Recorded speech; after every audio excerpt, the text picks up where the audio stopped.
silent mode o airplane mode ang inyong telepono upang hindi makagulo sa pagtatanghal. Ikatlo, iwasan ang pagbubukas ng telepono at gadget upang hindi makagulo sa pagtatanghal. Ikaapat, kung nais kumuha ng larawan ng pagtatanghal, pakitiyak na nakapatay ang flash. Ikalima, ipinagbabawal ang pagkuha ng video ng pagtatanghal maliban na lamang kung may pahintulot mula sa Teatro Bagong Tao. At uli, iwasan ang mga di kinakailangang pagkilos at pag-iingay upang hindi makagulo sa pagtatanghal.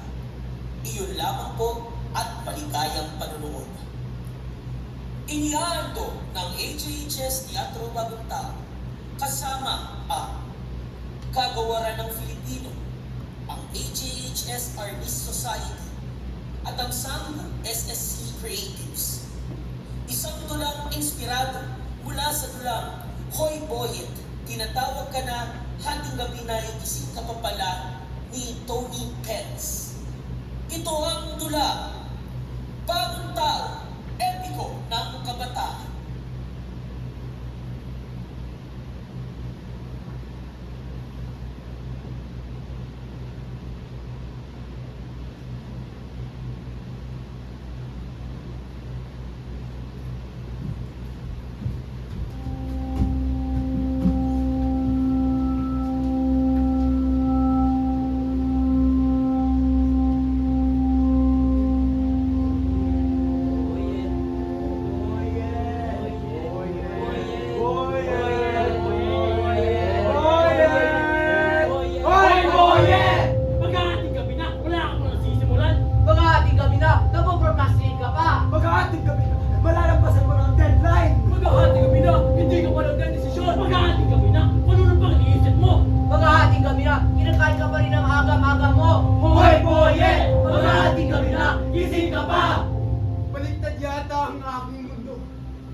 Sa umagang gising na gising ang lahat, tulog na tulog ang aking diwa.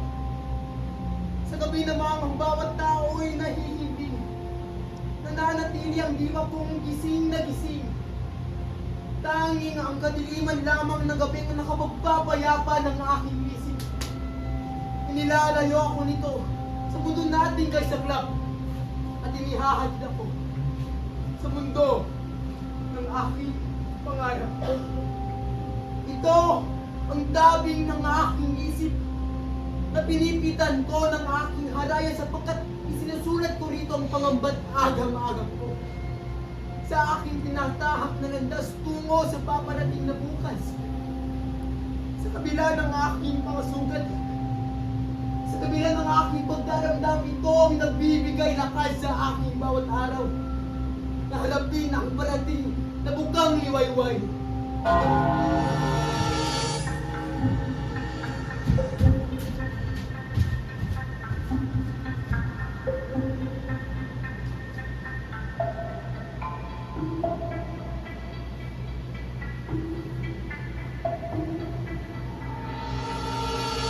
Ang unang agam-agam, ang kamatayan. Nakikiraman kami lahat sa pagkamatay sa isang mga mahal. Alam namin ang hapdi sa puso, dala ng pagpano ng mahal sa buhay. Naging matatag ang kalooban. Mabuting mahinahon ka kahit nangyari ito. Asahan mo, kasama mo rin kami sa pagtangis. Ama ko, ipinangako mo sa akin ikay lalaban. Ipinangako mo sa akin ang sakit mo ay maliit na magsubok lamang. Tuturuan mo ba akong magintana? Tutulungan mo ba ako sa mga assignment ko? Nabasahin mo ba ang mga aklat na sinusulat ko? Manonoorin mo pa ang pagagdat ko sa senior high? Sasabihin mo pa sa akin? Sabihin ko pa sa iyo ang mga laban ng ating puso.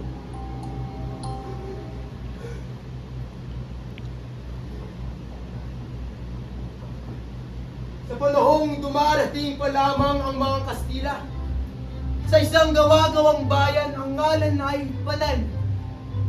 Namumuno ang isang mahusay na pinuno na tinitingala bilang maharlikang may dunong. Siya Latupulon. Mga kababayan, nakipagkasundo ang tondo sa bahay ng tondo. Huwag magkakahala dahil tayong lahat ay magtatanggol sa bayang ito. Ang lahat ay maghahanda. Bata man o matanda, lalaki man o babae, maging ang mga aliping sa gigilid. Dahil sa kabila ng ating mga pagkakaiba, tayong lahat ay mga anak ng bayang ito. At bilang kanyang mga anak, ay tungkulin tayong ipagtanggol ng ating ina. Kaya mga kababayan, humayo na at maghanda sa paparating na digmaan. Ang magiting na si Latupulon ay ama ng dalawa. Ang malakas na si Edlaw ay panganay ng 3 taon. Ako ang nauna! Ako ang nauna! Si Bulan naman ang pangalan ng bunsong marunong. Napakahusay mo talaga, kuya. Napakahusay mong mandaya. Siyempre naman, Kahit man magsanib pa ako, hindi ko maabot ang iyong husay, kuya. Sumunod sumusuko ka agad. Ikaw ay lalakas din. Nagtanong nating ama. Pasihan nawa ni Bathala. Mahigit at isa sa palakasan, kuya. Pagdating ng panahon. Sa ngayon, ayaw kay ama. Buhati mo pa ang mga kalakal niya. Una kasi kuya lang ay di ba kuya? Kinahangaan ni Bulan ang angking lakas na kanyang kuya. Kinagigiliwan naman ni Adlaw ang kamusmusan ng bunso. Lumaki ang magkapatid na malapit sa isa't isa. Ngunit, magbabago ang lahat. Isang masalimuot na araw.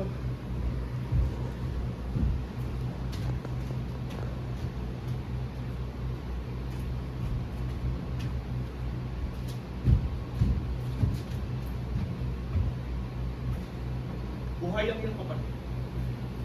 Walang malay, ngunit buhay. Iyan ko siyang dali ng mga kalakal mag-isama. Bagaman batid kong naglipa na ang buhaya sa kanyang dadaanan. Dinala ko ang aking pinakamamahal na kapatid sa kabamakan. Dahil kasama mo pa siya, itinakda ng kapalaran na magtatagpo ang landas ninyo ng buhay. Sinamahan ko ng Cebu. Hindi siya masasagpang. Patayin mo na akong nilalang na iyon bago niya masagtan ng kapatid ko. Kahanga-hangang kapatid, subalit pagmunihan. Kung panahon ba ay makasama ka ni Bulan upang harapin kanyang kasapapan. Kung turo niya sa amin na tungkulin ko bilang ng kapatid.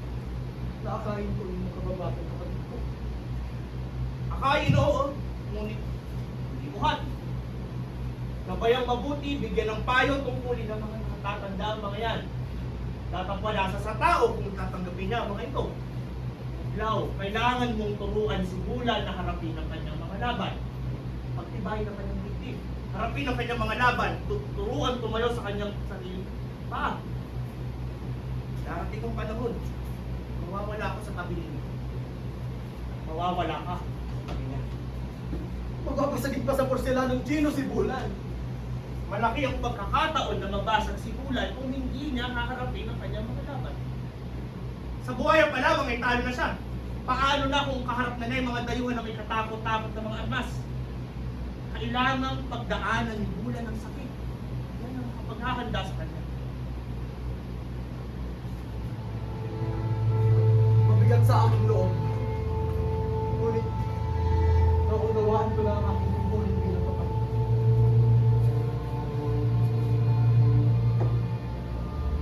At magmula ng araw na yun, nagkaroon ng puwang sa pagitan ng mga kapatid.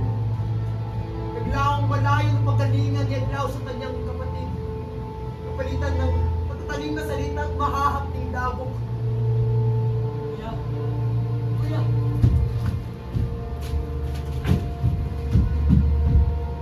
Naglaho rin ang dating angking sigla ng musmos sa simulan. Kapalitan ng pagkaluha, pagkalito at paghihimutok. Kasabay nito, nagsimula na ang pagsasanay para sa pakikipagdigma ng bayan. Ha!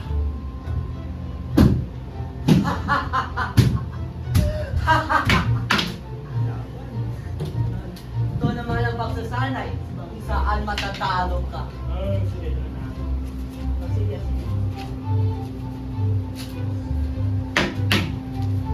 Sige, bilisan nyo!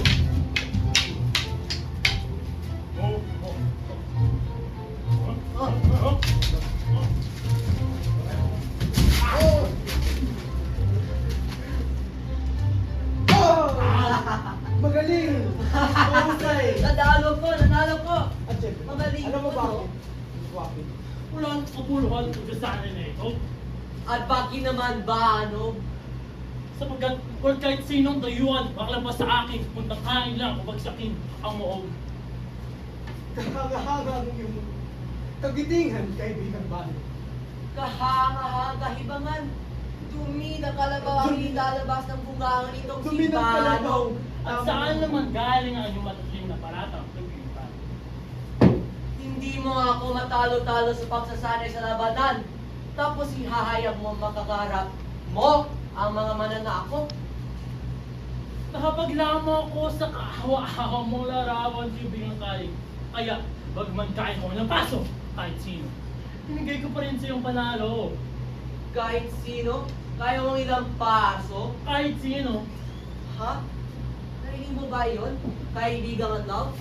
Kahit sino raw, kaya ni balok talunin. Kung gayon, ipakita mo ang ipinagmamalaki mong mga salita. Tignan mo. Ay, Tila ikaw yung nalampaso, kaibigan ba? Kung ikaw ang bantay na moog ng banal, patay tayong lahat. Napakasarap kumilata rito sa lupa. Hayaan niyo na akong mahimbing bago magsirang magsasanan. Umarito ka nga. Kaibigan adlaw.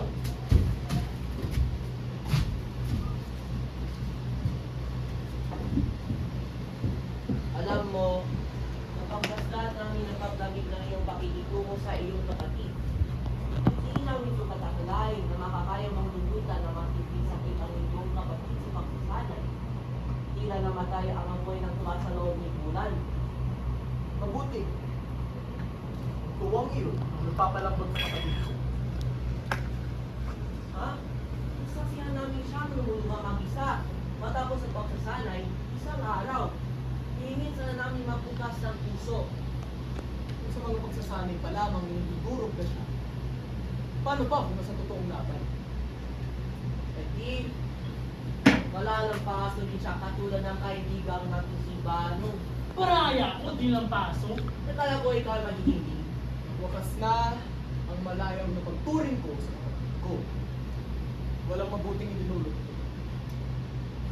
Ang tanging makapagpapatibay kay Bulan ay ang sakit. Ha? Ha? Teka lang. Uy, ito na.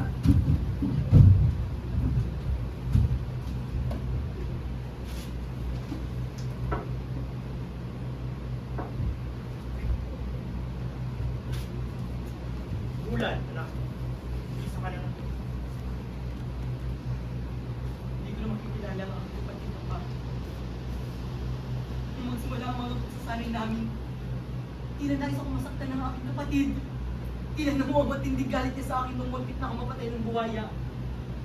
Masasakit pa aking kinalawa.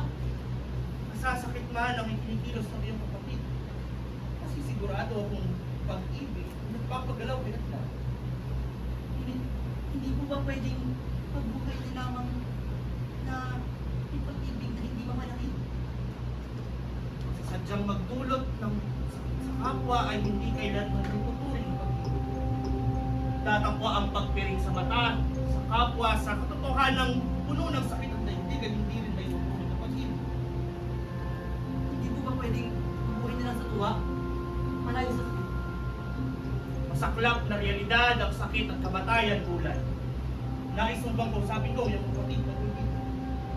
Hindi na ama, sisikapin ko ang sinasabi ng pinagmumulan niya. Mabuting pahayag. Nakatitindig ka sa iyong sarili. Kung gayon ay mainam din ang pagkamaraan ng iyong kapatid. Hindi na ama. Hayo na at magsisimula na ang pulasanay. Mga kabataan, mandirigma! Harapin ang inyong mga katuwa.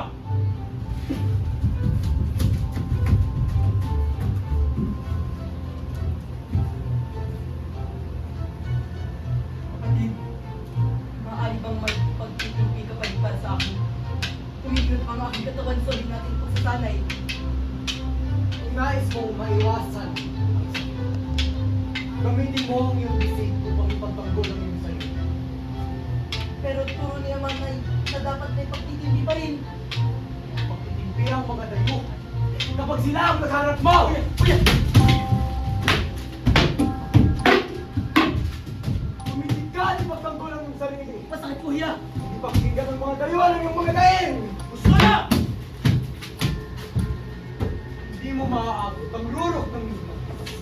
sapagkat inuuna mo ang salita.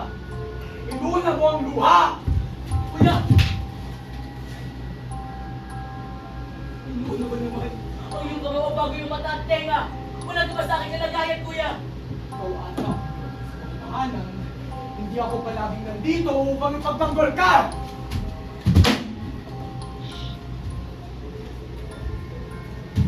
Sinabi mo magtigil na!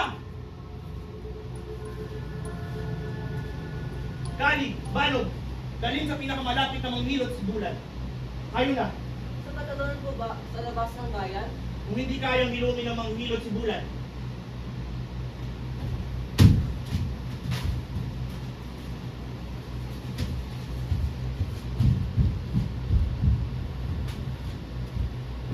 na, kailangan mong matutong magtimpi. Ang pagtitimpi ay maaaring makapatay ng isang tao sa laban na naman.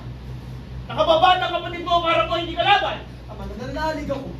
Nasa loob lamang ni Bulan ng lakas na dumadaloy sa dugo ko, sa dugo natin. Hindi yan lalabas kung walang tutulak sa kanya. Mapapatay mo na ang iyong kapatid bago mo pa may palabas ang kapangyarihan yan!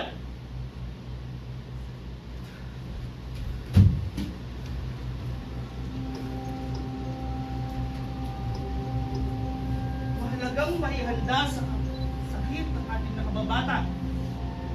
Ngunit kasabay nito, mahalaga rin na mapagkalinga ang haplos ng pakikiramay. Talaga po bang pinadama ni Bulan ang sakit na tinulog ko sa iyo? Siya ang kausapin mo. Tanungin mo siya. Kausapin mo sa puso sa puso. Salita muna sa puso. Dinuustos niya ni buong buhay niya. Yan ang nagdala sa kanya sa Ama. Ang mahusay na pinuno adlaw ay hindi lamang mahusay sa pakikipaglaban. Mahusay rin siyang mga usap puso sa puso. Ama, Iyan ang iyong kapalaran. Ito ang tinakda sa iyo. hindi ko ninanais maging dato, Ama. Hindi ko ninanais mamuno. Hindi mo nais maging pinuno, ano pang gagawin mo sa kapangyarihang ibinigay sa iyo ni Bathala? Hindi ko nga magabayan ng maayos ang kapatid ko. Kung bayan ng banal pa. Adlaw, kung naniniwala ka sa aking kapangyarihan ni Bulan, naniniwala rin ako sa aking kapangyarihan mo na mamunuan ng ating bayan.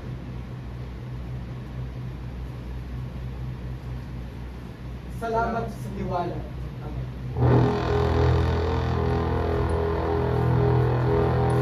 Dumating na ang araw na pinangangabahan. Namataan sa karagatan ng barko ng mga dayuhan. Kaya taghanda ang kalalakihan na sa hustong gulang sa tabing dagat na dadaungan ng paparating na kaaway. Inatasan ni ng kabataang madaligma. Kasama na rito ang nasa hustong gulang na kababayan na palibutan ng muog ng bayan ng Balan. Inatasan din si Adlaw na maging dato ng tanggulan. Subalit, minasama ni Adlaw ang utos ang manatili sa bayan sapagkat bilang pinakamahusay na madaling mang taga-alog. Naniniwala siyang kaya niyang makipagsabayan sa labanan sa tabing dagat. Kaya't lingid sa kalaman ng lahat. Iniwan niya ang kanyang tungkulin bilang pinuno. Kuya! Kuya! Saan ka patungo? Bulan, bumalik ka na sa banal.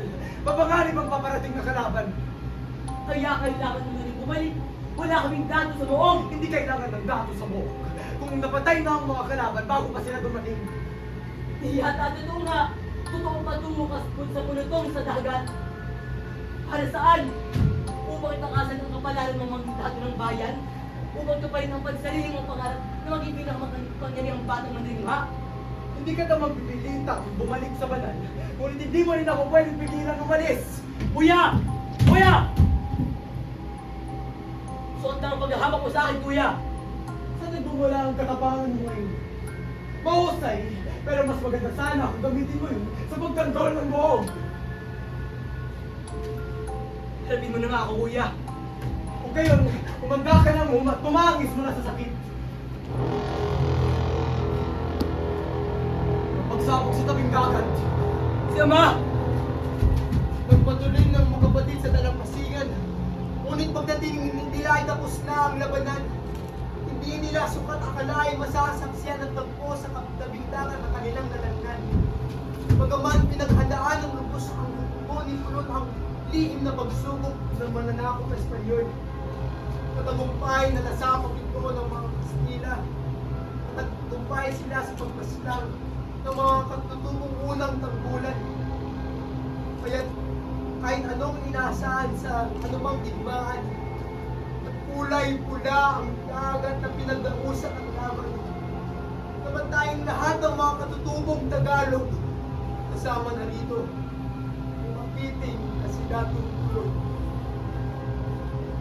Oo, Bilis ng kanilang pagkilos. Napabagsak din mo! Kaya pa ba gawasak dito? kailangan na natin magmatuloy balis. Ang huli na tayo.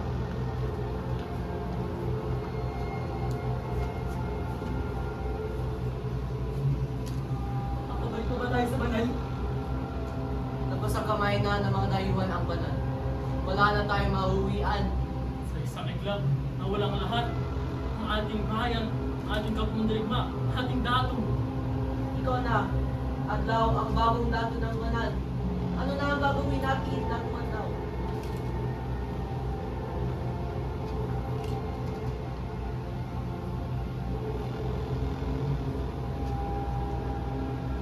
Sa kabundukan. Ang kabundukan ng pansamantala nating kaligtasan. Subalit, paano si Ama? Paano ang ating manansawing kababayan? Inawin, iwanan na sa panahid na dagat ng kanilang katawan. Ako! Ang nagpanahon para sa pag-iiyak bulan. Kailangan na nating umalis. Kung pagluluksa sa bahal ay kahinaan, hayaan mo na ako maging pinakamahinang bata.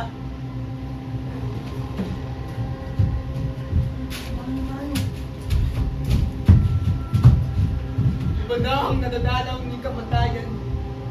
Dalawang panig ang nasusugatan ng matalas niyang kalawin. Ang namatay at ang namatayan. Ang una, kulang naglaw na sa himpapawid. Iniwan ang pangangarap at masinsinang mga balak. Ang daigdig na pag-aasam at pagdidili-dili. Ang ikalawa, tigbak sa luha. Nalulunod sa mga alaalang di malilimutan kailanman. Dinaramdamang pag-isa ng isang malapit na puso na hindi man lamang maayos ng nagpaalam. Kinululungkot ko. Makalawang ulit tayo susugatan. Pagkat tiyak, bukas makalawa, mabibilang na tayo sa isa, dalawa.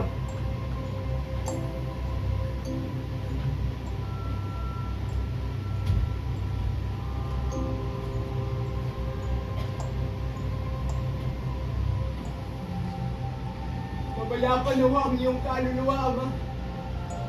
Naway magigtanod ka sa bawat hakbang ng aking buhay.